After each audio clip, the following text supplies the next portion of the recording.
Hello, good morning everyone. Madhya Pradesh के current affairs में हम बात करेंगे आज 23 से लेकर 24 नवंबर के सारे महत्वपूर्ण करंट अफेयर्स के बारे में।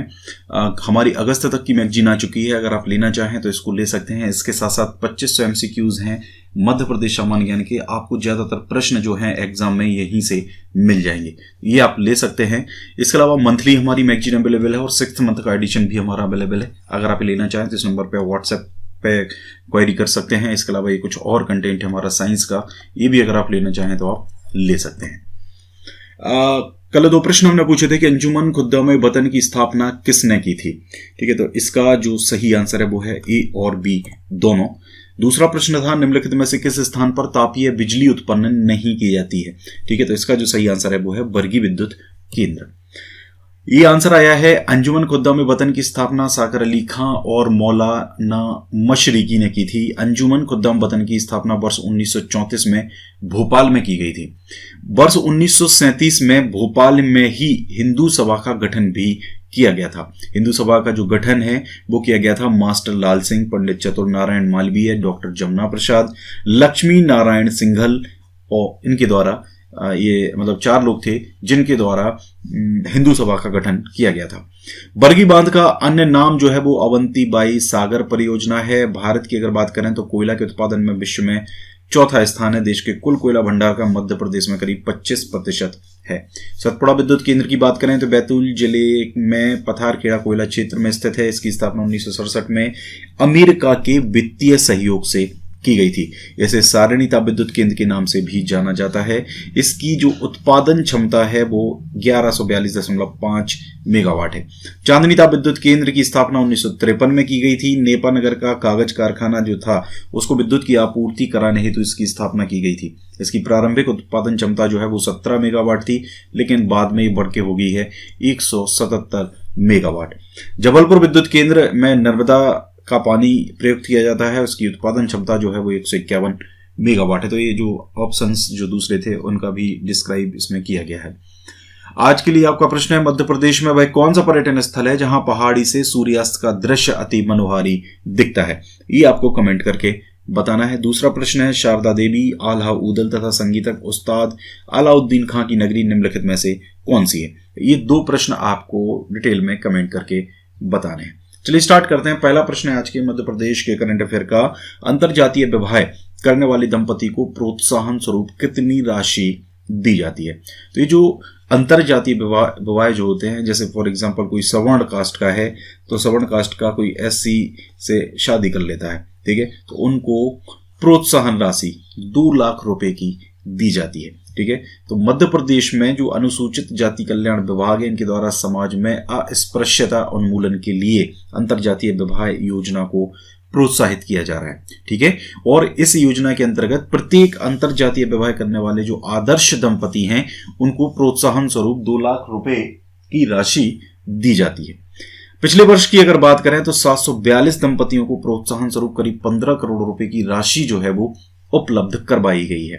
ठीक है, अनुसूचित जाति कल्याण विभाग द्वारा जो सवर्ण युवक अथवा युवती हैं इनके द्वारा अनुसूचित जाति की युवती अथवा युवक से विवाह करने पर ऐसे दंपतियों को पुरस्कृत और सम्मानित किया जाता है। तो आपको यहाँ पर ये 2 चीजें याद रखनी है।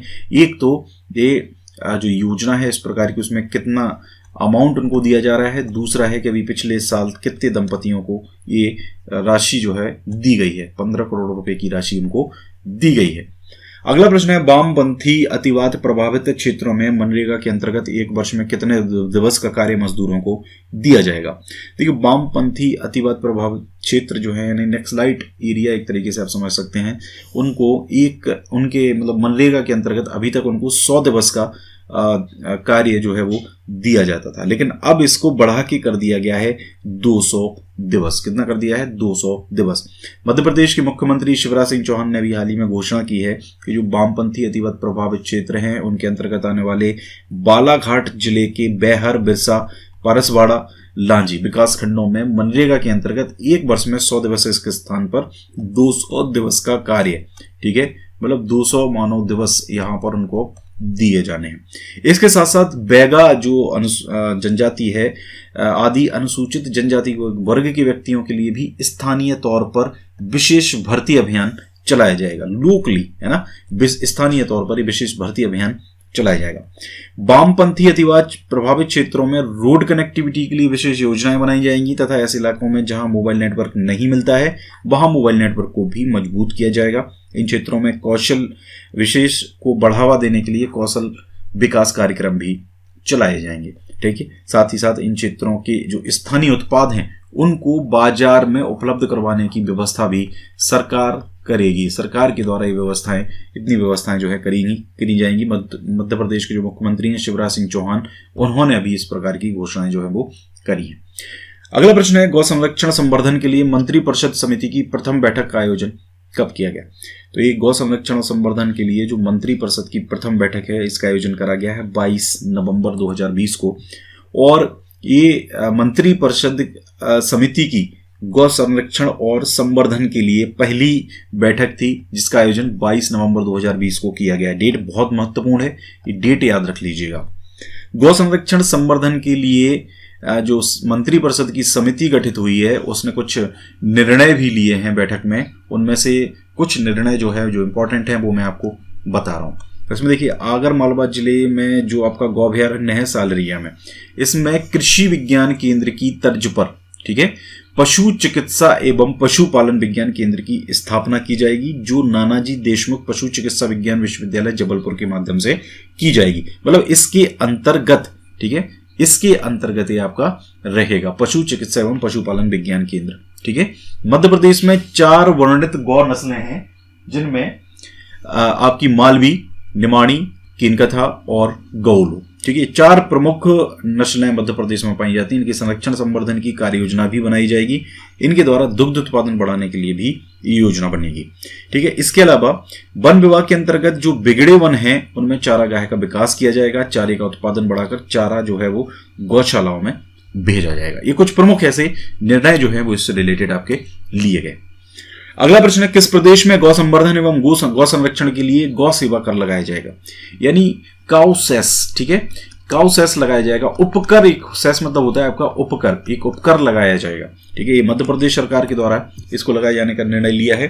ठीक है, इसके साथ साथ सालरिया का जो गौ अभयारण्य है इसको आदर्श के रूप में विकसित किया जाएगा, यानी इसको आइडियल बनाया जाएगा। ठीक है, प्रदेश में गौपालन के अंतर्गत देशी नस्ल को बढ़ावा दिया जाएगा। गौकाष्ठ जो है वो लकड़ी का श्रेष्ठ विकल्प है, अतः इसका उत्पादन बढ़ाया जाएगा। गौकाष्ठ मतलब गाय का जो डंग होता है, गोबर होता है, उस गोबर से लकड़ी एक बनाई जाती है।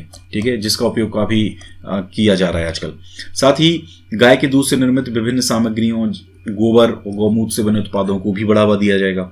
गौ अभयारण्य सालरिया में एक आधुनिक गौ अनुसंधान केंद्र भी खोले जाने का निर्णय लिया गया है। इसके अलावा प्रदेश में गौ संवर्धन और गौ संरक्षण के लिए अन्य प्रदेशों की तरह काउसेस यानी कि गौ सेवा कर लगाए जाने पर भी विचार किया जा रहा है। ये हालांकि भी लगाया नहीं गया है लेकिन ये लगाया जा सकता है। ठीक है, ये ध्यान रखिए, लगाया जा सकता है। इससे गौ पालन के लिए पर्याप्त राशि सरकार को प्राप्त हो सकेगी। प्रदेश में जो स्वयंसेवी संस्थाएं हैं उनके द्वारा अगर अभी बात करें तो करीब 627 गौशालाएं जो हैं वो संचालित की जा रही हैं। इनमें लगभग 1,66,000 गौवंश यानी कि गायें, ठीक है, गायें, बैल, उनके बच्चे सब मिलाएं अगर तो 1,66,000 गौवंशों का पालन इनके अंदर किया जा रहा है। और इसके अलावा निराश्रित गौवंशों की बात करें तो करीब 8.5 लाख ऐसी गायें हैं जो निराश्रित हैं। ठीक है, और सरकार की जो मेन चिंता है वो इन्हीं को लेकर है क्योंकि रोड पे कई एक्सीडेंट्स का कारण भी ये बनती हैं और इनको भी हानि पहुंचती है एक्सीडेंट से, बाकी जो व्हीकल्स हैं उनको भी हानि पहुंचती है। ठीक है, इसके अलावा इनकम टैक्स की धारा जो 80G होती है तो इस 80G के तहत, ठीक है, गाय के लिए अगर कोई दान करता है, ठीक है, डोनेशन देता है तो उसमें आयकर में छूट का भी प्रावधान है।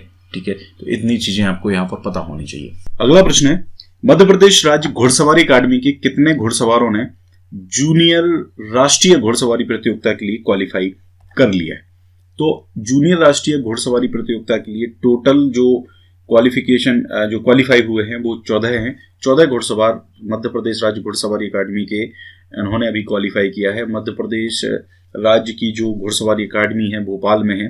ठीक है, तो इसमें 22 और 23 नवंबर 2020 को मध्य प्रदेश राज्य घुड़सवारी अकादमी भोपाल में आयोजित रीजनल इक्वेस्ट्रियन लीग, ठीक है। ये लीग एक रीजनल इक्वेस्ट्रियन लीग आयोजित करी गई थी। इसमें इन 14 लोगों ने जूनियर राष्ट्रीय घुड़सवारी प्रतियोगिता के लिए क्वालिफाई किया है, ठीक है। इनका अच्छा प्रदर्शन था जिसके कारण इन्होंने इसमें क्वालिफाई किया। और जूनियर राष्ट्रीय घुड़सवारी प्रतियोगिता जो है वो कहाँ आयोजित होगी? ये प्रतियोगिता आयोजित होगी दिल्ली में। कब आयोजित होगी? ये होगी 20 से लेकर 30 दिसंबर 2020 तक। तो मध्य प्रदेश से टोटल 14 घुड़सवारों का चयन इसमें किया गया है। रीजनल इक्वेस्ट्रियन लीग में जूनियर ग्रुप के 7, चिल्ड्रन ग्रुप के 3 और चिल्ड्रन ग्रुप 1 के 4 खिलाड़ियों का जूनियर राष्ट्रीय प्रतियोगिता के लिए चयन हुआ है। तो इस प्रकार कुल कितने चयन होते हैं? 14 चयन होते हैं। इसके अंतर्गत जूनियर ग्रुप में अकादमी के खिलाड़ी उमर अली, मीरा मलैया, हीरल जोशी ने ढेसाज, ये कैटेगरी होती है इसकी घुड़सवारी की। तो इन्होंने उमर अली, मीरा मलैया, हीरल जोशी ने ढेसाज। इसके अलावा आदर्श, अंशप्रीत सिंह बिंद्रा, आदित्य, आयुष सिंह और राजू सिंह ने ढेसाज और जंपिंग दोनों में क्वालिफाई किया है, ठीक है। इसी तरह चिल्ड्रन ग्रुप 2 में अर्जुन सिंह, संस्कार राठौर और विनीत परिहार ने, तथा चिल्ड्रन ग्रुप 1 में मोहम्मद हमजा अकील, अर्जुन मलैया, ज्योति विश्वकर्मा और भोलू परमार ने ड्रेसाज और जंपिंग में क्वालिफाई किया है, ठीक है। तो इस तरीके से ये इन लोगों की सिलेक्शन जो है इसके अंदर हुए हैं। ये जो अकादमी के घुड़सवार हैं, इन्होंने अकादमी के जो मुख्य प्रशिक्षक हैं कैप्टन भागीरथ, इनके मार्गदर्शन में भाग लिया है। तो ये इनकी कोच हैं, तो ये भी आपको जानना जरूरी है। मध्य प्रदेश राज्य घुड़सवारी अकादमी भोपाल की अगर बात करें, चलिए कमेंट करके बताएं कि मध्य प्रदेश राज्य घुड़सवारी अकादमी की स्थापना कब की गई थी, ये कमेंट करके आपको बताना है। ये जो खिलाड़ी इन्होंने अभी तक अंतरराष्ट्रीय घुड़सवारी प्रतियोगिताओं में 11 स्वर्ण पदक, 4 रजत पदक और 7 कांस्य पदक सहित 22 पदक देश को दिलाए हैं। जबकि राष्ट्रीय घुड़सवारी प्रतियोगिताओं में 134 पदक इन्होंने अर्जित किए हैं, जिनमें से 49 स्वर्ण पदक हैं, 53 रजत पदक हैं, 32 कांस्य पदक इसके अंदर शामिल हैं। तो ये पूरा इसका डिटेल जो है वो आपको मिल जाएगा। तो गाइज ये पूरा था हमारा आज का वीडियो। अगर अच्छा लगा है तो वीडियो को ज्यादा से ज्यादा लाइक करें, वीडियो को ज्यादा से ज्यादा शेयर करें। Thank you very much.